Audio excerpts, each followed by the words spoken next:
I'm Corbett Wall with DV Auction, here with your feeder flash for Thursday, July the 8th, brought to you in part by Noromycin by Norbrook. Noromycin 300 LA is a proven go-to antibiotic for a broad spectrum of cattle diseases and infections. For more information, go to norbrook.com.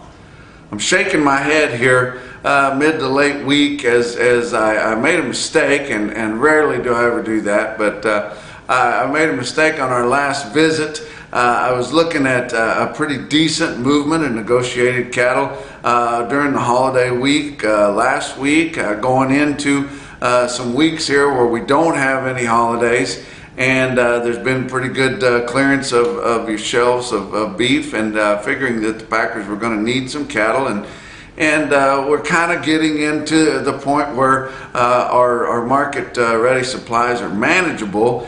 And I made the mistake of saying that it looked like we were kind of in the driver's seat as far as holding the fed cattle market steady or continuing to gain. But then Wednesday came, and all of a sudden the Southern Plains just decided to start puking cattle lower. And unbelievable how that came about. I normally, and I do, like a lot of other people, guess what the cash market is, and we text that back and forth with different folks and stuff. Normally I'm in there pretty tight, kind of got a feel for at least within a buck or so what it's going to do. But not this week. They just decided to start selling cattle on Wednesday lower in the Southern Plains, but they're higher in the Northern Plains.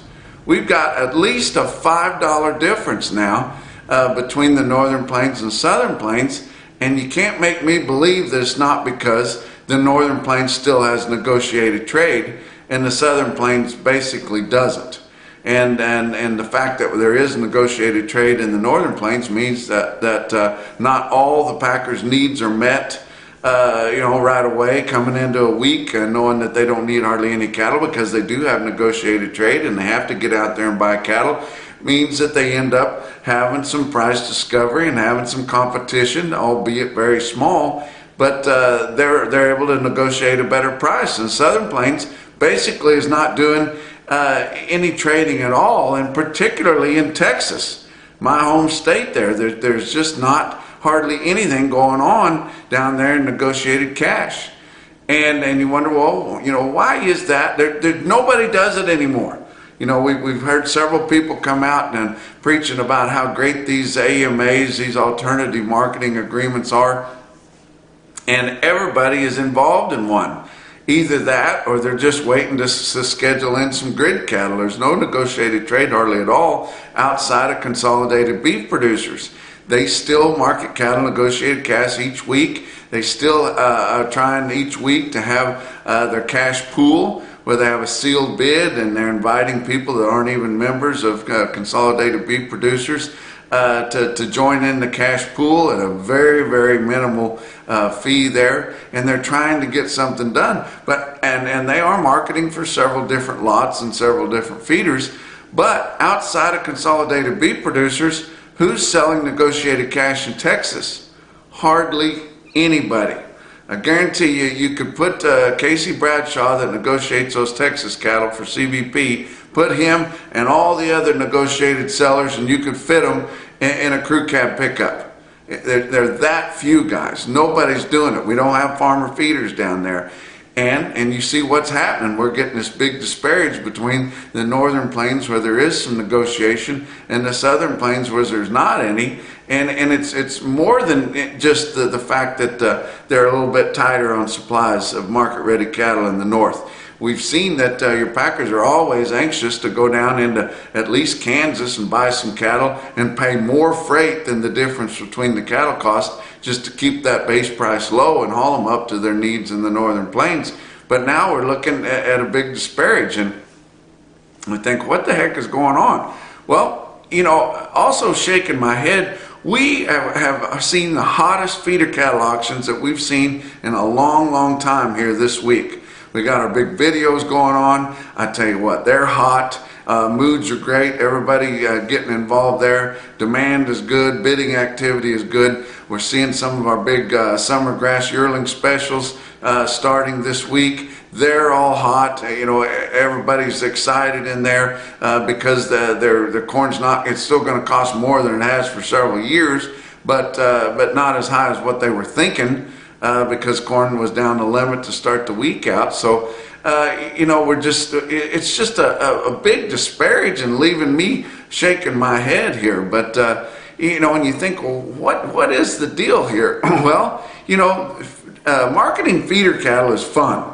You've got auctioneers going in most cases. You've got a lot of players in there wanting to buy cattle. You got really good cattle going in front of them. Guys are getting after it and they're bidding on the cattle and having a good time. You know, I was getting some live updates from the Bassett Barbecue Special from my good friend Steve Hashey that lives up in Lake Preston, South Dakota. He made the trip down just to check out the barbecue special and keeping me informed of what was going on. Just said everybody was having a great time. He didn't see the whiskey jugs that I've accused him of having underneath the bleachers, you know, to kind of get things moving. But he did say that he's not sure that steak sandwich he ate wasn't spiked because he was reinvigorated after he ate that steak sandwich, and he thought maybe a lot of the other buyers were too.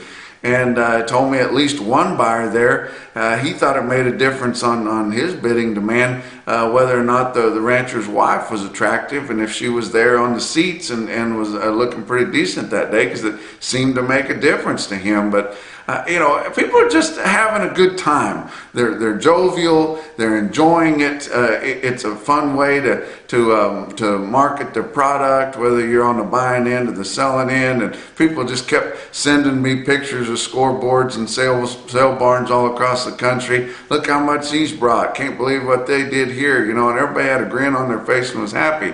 That's in the feeder cattle end. The fat cattle end is no fun at all. You know, we don't see any competition. We don't see any activity. We don't see any price transparency. It's just no fun. You know, those AMAs, you guys, you know, work them up. And if you've got a big feed yard and you got a lot of cattle, or you've got some program cattle that fit their deal, it's not any fun. Now, it might be fun for the guys that have stock or have shares in a packing plant or a percentage of a packing plant. There might be fun for them when they open those checks up and take a look at them. That might be kind of fun. But the trading activity is not any fun at all. Just nothing going on. And that's where we're at right now. It's just that there's, you know, 20 years ago when I was starting with Market News, even though it was a direct trade and there wasn't a lot of real active trade going on, it was still fun. We had packer buyers calling in whenever they got cattle bought steady, when they thought the market was going to be up, or they got cattle bought a buck cheaper, and they'd call in. And you know, I remember Dave Johnson would call in and say, "Hey, this is your roving reporter calling in to report some sales." And you know, and he was jovial and was having a good time with it. On the other end, if you had some packers that were able to get what they were asking for, or maybe a buck more than they thought or something, they'd call in, tell you about it. It was still fun. We don't see any of that anymore at all. And you know, if I hear one more of these AMA guys coming out saying, well, I don't think we need to have the government involved in this, and I don't need the government telling me what my cattle are worth. That is the most ignorant statement compared to what we're trying to do that I've ever heard. We've never we've never had anything that even related to what they're saying there. We're not saying the government's going to tell you. The government, we're just asking them to come in and put some mandates for a minimum a percentage of negotiated trade from the packers. You know, last week we had a pretty good movement for a holiday week. 75,000 in your 5 area, 87,000 nationwide.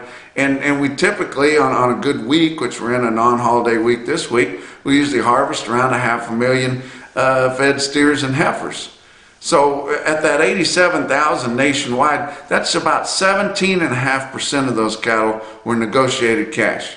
That's not enough. That's not enough whenever it makes so much difference in these masses of producers all over, cow-calf guys, backgrounders, and everybody all the way down the line. When it makes that much difference in their lives, we're dealing with a monopoly here. And it's not unlike what you're seeing going on with these with Google and all them, shutting people down or deciding what gets advertised or what gets reported on their platforms. When you're dealing with a monopoly, you have to go in there and set some limits. We've got to have a minimum amount of negotiated cash. Yeah, the Northern Plains get long fines selling cattle at 125. Southern Plains 120 for the most part, and late in the day on Wednesday backed up to 119. There's still choice cattle, guys, for the most part. So we've got to get something done. That's what we're asking for with some of these bills that are before the Congress now, and what U.S. Cattlemen's is trying to get going. RCAF has pushed it too.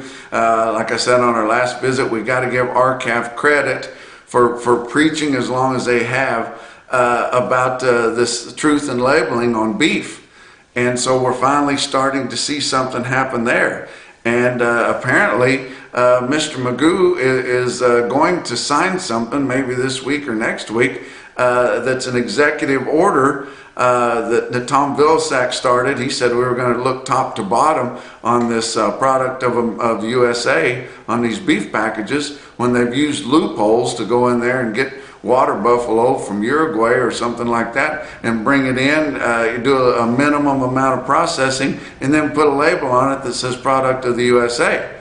So going to make an executive order on that, looking into that and making it where the consumer is not misled on that. So I'm fully expecting these guys that love the alternative marketing agreements to come out with a statement or a video on Facebook or some kind of social media saying that they don't want any of this government intervention in here. They like the fact that they can buy beef products from other countries, come in, do a small amount of processing and call it a product of the USA, because they don't want any government intervention in here in this cattle and beef business, right? So I can't wait to see those and see exactly how they word that. But going to talk about your board, and everything is just up, and I've got so much to tell you guys about on the back end of this report with your feeder cattle auctions. They're just smoky, unbelievable. Let's look at the board on Wednesday. August live cattle futures down $1.80 at 120.60. Off quite a bit. They were lent a little bit of support from feeder cattle to open the week with corn down like that, but your board was down because your Southern Plains started selling cattle lower, and we're getting close in here to August, and that just takes all the air out of your live cattle board when you start puking cattle lower. October live cattle down $1.45 at 126.70. You look out at April, and that's why guys are getting so excited about these feeder cattle. April's sitting at 138.07, and with corn being down here and for the most part made, guys are starting to get some confidence into buying some of these feeder cattle, especially the ones that don't deliver until fall, or the light ones that deliver sooner that won't be ready until before then. But your back months on your live cattle down 67 to down $1.17. August feeder cattle down 162 at 159, and we figured it would be off a little bit because of the big gains that we saw earlier in the week. But September down 120 at 161.52, and your back months on feeder cattle down 142 to down 222. Your corn, like I said, it was down the limit on your new crop on Tuesday, and still down some more. You would have thought it would have bounced back up, but still closed down some more on Wednesday. And that's giving guys confidence buying these feeder cattle. But new crop December down 8 3/4 cents, which used to be a big move. It's not anymore, but $5.31 a bushel to close on Wednesday. Beans, new crop November beans up 22 1/4 at 13.27 1/4 cents. How about your fat cattle trade? It's kind of depressing and dull and no fun to talk about, but we did start seeing some negotiated trade, albeit minimal, on Wednesday. Guys in the Northern Plains doing pretty good. Southern Plains not so good. Confirmed sales in Iowa, 5,700 head on Wednesday. Live sales all at 125. Dress sales from 196 to 203. That'd be steady to as much as $3 higher than last week, guys, on your dress trade.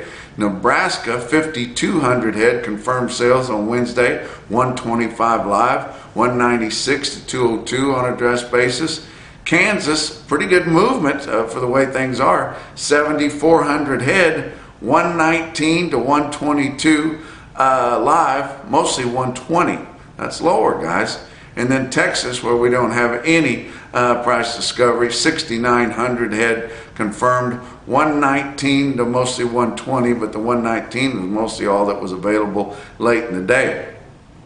Let's look over at Yankton on Tuesday. Stockman's Livestock in Yankton still has a fat cattle sale, still has demand, still has things going, still has regional packers coming in there bidding on the cattle. On this Tuesday here, 2 days before the Southern Plains starts puking them lower, up in Yankton, they're selling their fat cattle at auction, mostly from 126 1/4 up to 137.50. with a few deals, and I don't mean one or two, but a few consignments as high as 142 live basis.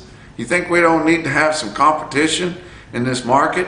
Box beef cutout values, they're lower, but they're coming off these inflated gouging prices that your packers established coming out of the COVID and through the hacking that happened to JBS. They used that as an excuse to inflate those prices. They're just kind of starting to come back down to earth now. But it's not your feedlot's job to maintain those huge packer margins.